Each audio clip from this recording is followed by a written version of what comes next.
I was waiting for this. This bike is the Forbidden Druid CorE, and it's got the DJI motor. Before I wanted to put a test online with a DJI motor, I wanted to make sure I was riding the right bike.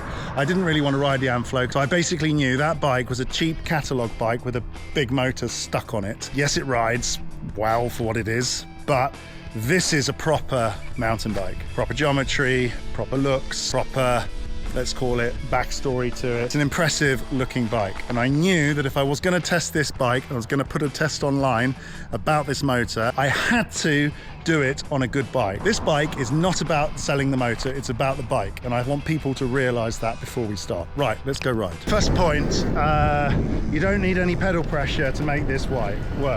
You just put your feet on the pedals, turn, 0, and the pedals just fall away and the bike just skates away. That's very similar to the Go Bow that I've been testing for a while. In fact, it's exactly the same. The motor feels a little bit thicker. It feels like it's flowing in oil, the gears, but this is a cadence-based motor setup on the software. It is not based upon, look at this hill, right, watch this. Like, I've got no pressure on the pedals. I haven't even shifted gear, and the bike is just going up the hill on its own. This is not cycling.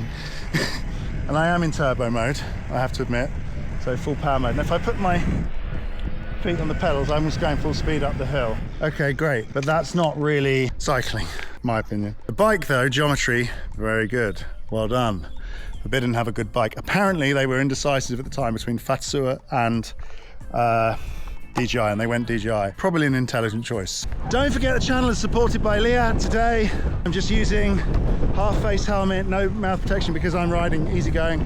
Back to the video. Right, first thing, we've got decent tyres on it. We've got some Scorpion eMTBMs. They're good, robust tyres. This bike is not aimed at being lightweight. It's a solid setup. We've got a Vivid Air Ultimate on the back. We've got an Ultimate Zeb on the front. This bike is set up well. We've got the charger cartridge. Pretty fantastic. Maven brakes, aluminium bar, carbon frame. We've got some Crank Brothers carbon wheels. E-Bike 29 are on the front. Mullet setup, so it's a 27.5, so this is mullet on the back. Don't forget we've got this sensor here for the traction. There's the display.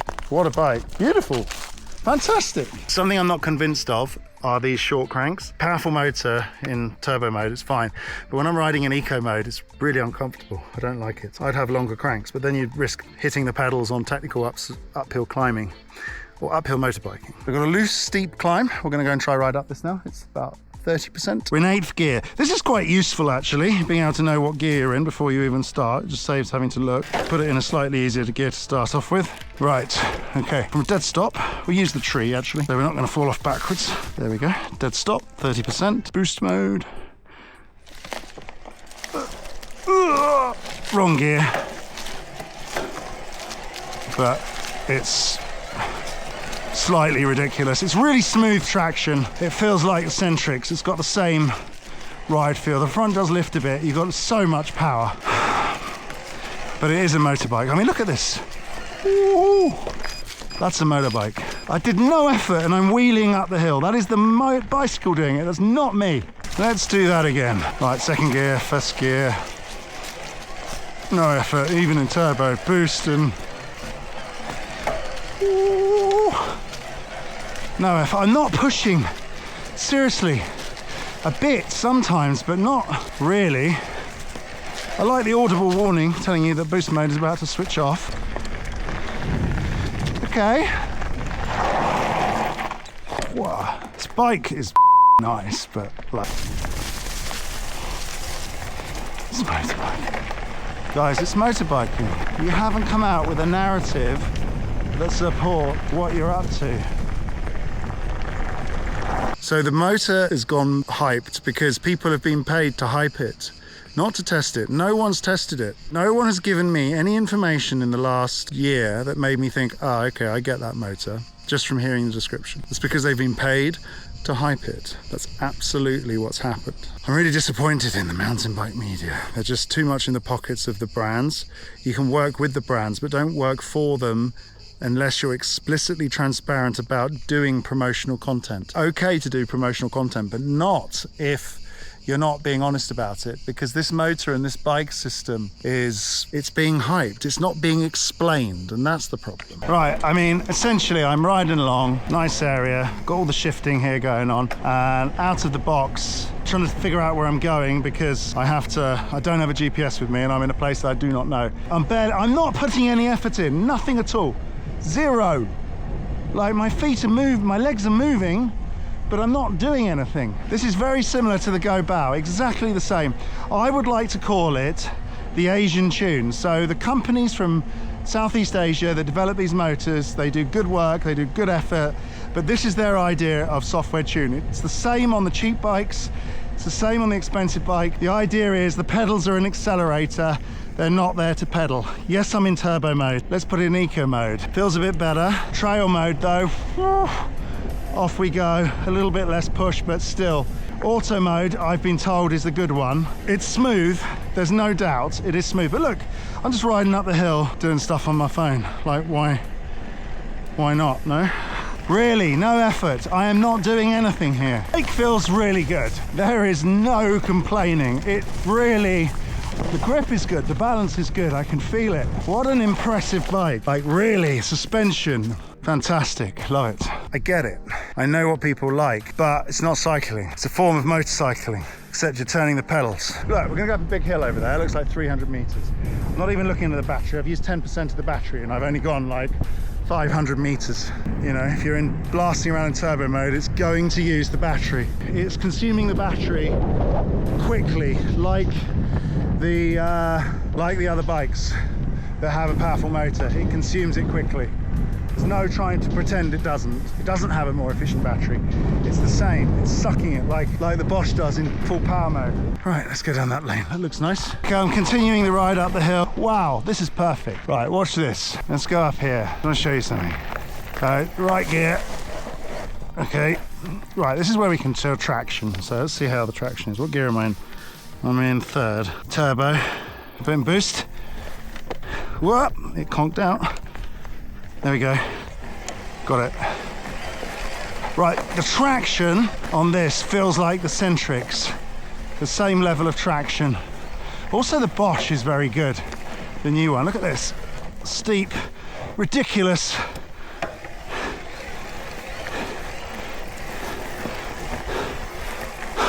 I mean, it's so steep. Ugh, but I'm not really putting any effort in at all. Nothing at all. That is like that. It's like a 20%, 30% hill, like I've done with the Ascot. I didn't put hardly any effort in getting up here. Virtually nothing. I mean, a bit. So I haven't ridden very far. I've ridden like 3 kilometers and I've used 20% of the battery. Okay. Important to note that. It's all uphill, fair enough. 92 kilos with all the gear. Bike was fully charged, it's warm. I've noticed no derating going on. I mean, I actually think that this bike is so fast up the hill with this motor. It's so fast that they almost don't need to worry about derating, because the time it takes you to get from bottom to top is almost like, well, we don't need to worry about scaling it back because the ride is going to stop because they've already got there before we need to detune the motor to make it fit the 250 watts derating thing, for sure. Yeah, that's what's happened, I'm sure. Right, let's talk about the display. Yeah, the display's about the same size as the new Bosch. 2 double options. Yeah, I mean, this is in place of like a joystick. So instead of having a joystick here, they put another switch there. That's just another way of doing it, because it doesn't really do much apart from sort of scroll through the options. 4.7 kilometers and use 20% of the battery, which is about right. I'd expect that probably. You can do it with touch. I don't really like touch screens, to be honest. I prefer like buttons, so this is actually not too bad having that button there. I think it has free shift as well, so I'll have to try that. The bike's really good. Let's get that clear. It feels good. It feels similar to, say, the Turbo Levo in body position, etc. Down tube is obviously thinner because the battery's non-removable. It's not massively thinner compared to, it's still got an 800 watt hour battery in there. It looks a bit bigger than, say, a lightweight e-bike, but not quite as big as a big fat battery. Let's see how the balance is down this hill. Doesn't feel like a lightweight e-bike, because it's got the Maven brakes, which are fantastic. You have to have good brakes. The geometry of this bike is perfect, really. Right, it's got quite short cranks on it because of the power. I mean, I'm at 25 in no time. I'm at 25 uphill. I've got no effort going on. I'm in turbo, fair enough. It's a motorbike. So I'm in eco mode. It's all right. It's not really very eco-like. The cranks are quite short actually. It's not really made for pedaling. You have to use the power, otherwise the short cranks are pointless. It just feels like you're grinding a child's bicycle. Let's try and pull a wheelie again, shall we, just for fun?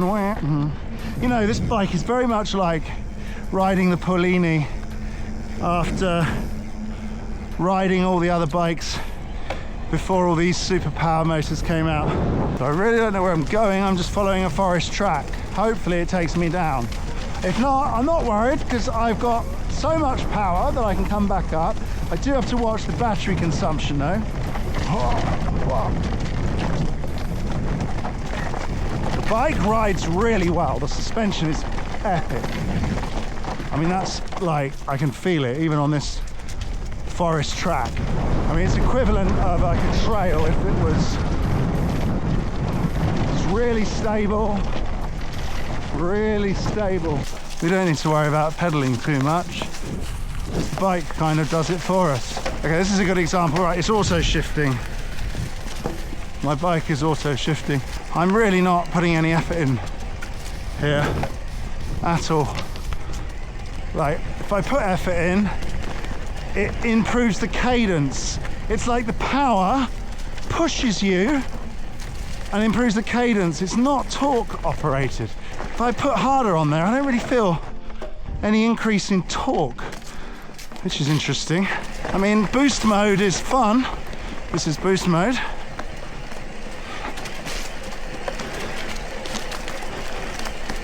I'm just sitting back. I'm not really riding. I'm not really exercising. Let's put it on auto mode. The cranks feel short. I don't like these short cranks.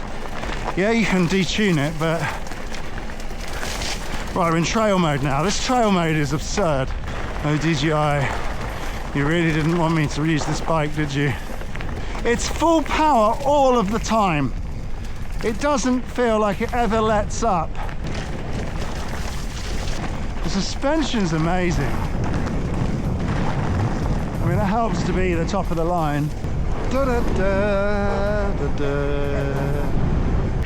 I know, it's a DJI motor, I know. Okay, so here we are in front of the Forbidden CorE CorE.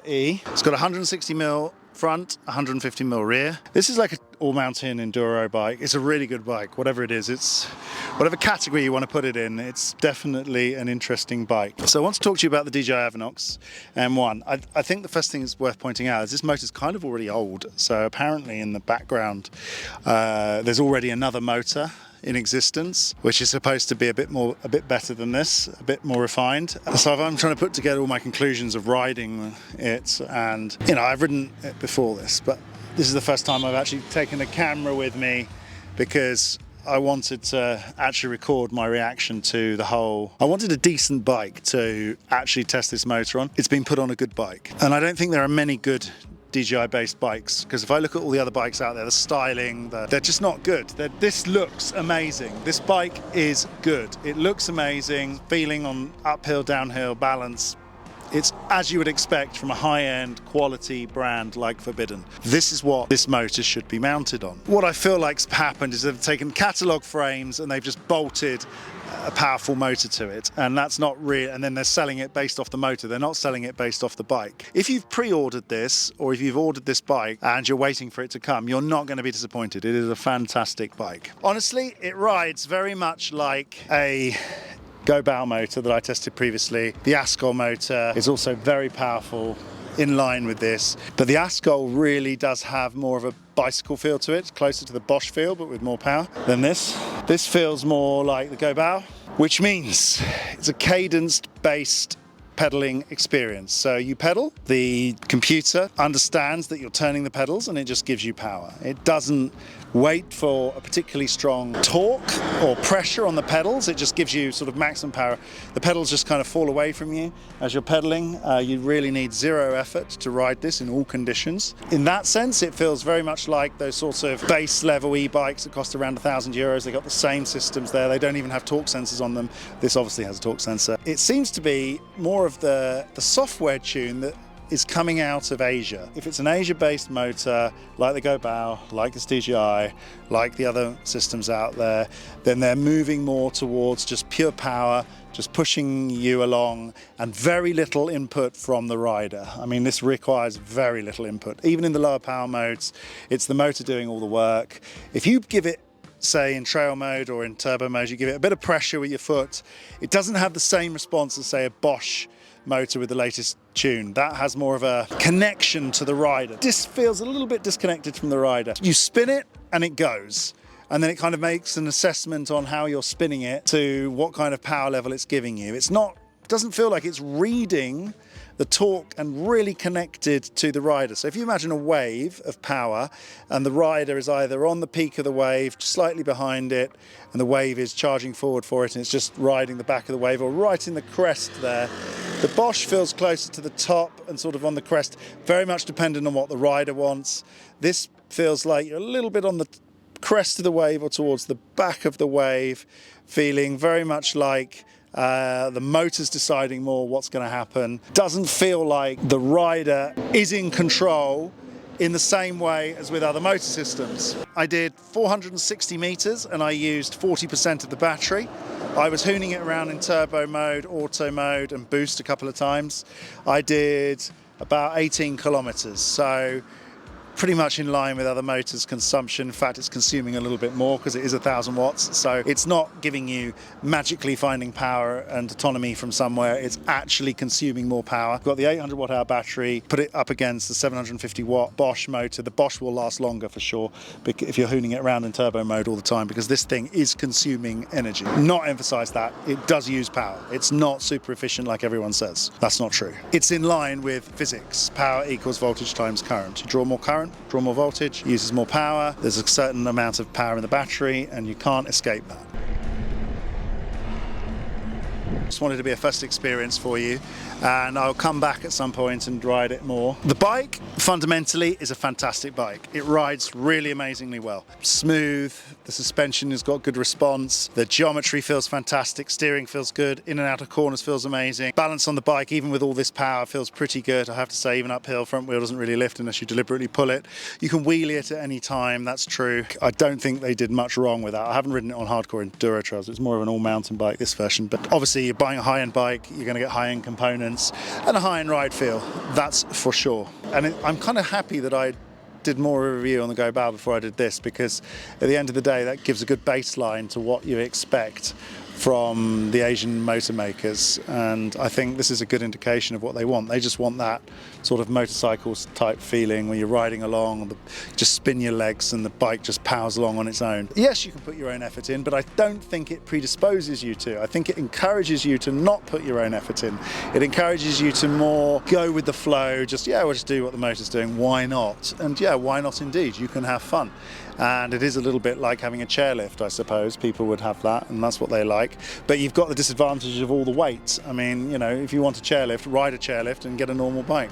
That's my opinion on that. Doesn't really feel like cycling as much. It's more, it has gone outside of the sensation of cycling. I mean, I just gave it my kids and they were like, wow, this doesn't even feel like cycling. Like, and they ride motocross. So I can understand that sensation. It's definitely got that motocross riding to it. You just spin the pedals instead of an accelerator, take the pedals away, and you've got an electric motorcycle essentially, or a mini motorbike, or a mini Sauron, or whatever. It gets you to the top of the hill super fast. There's no doubt there, but it's not really a cycling experience. It's more of a just ride it up the hill as fast as you can and then come down, and that's fine. I mean, if that's what you want to do, that's great, do it. Right, more thoughts coming at another time. Thanks for watching. Don't forget to like and subscribe, and we'll see you in the next video.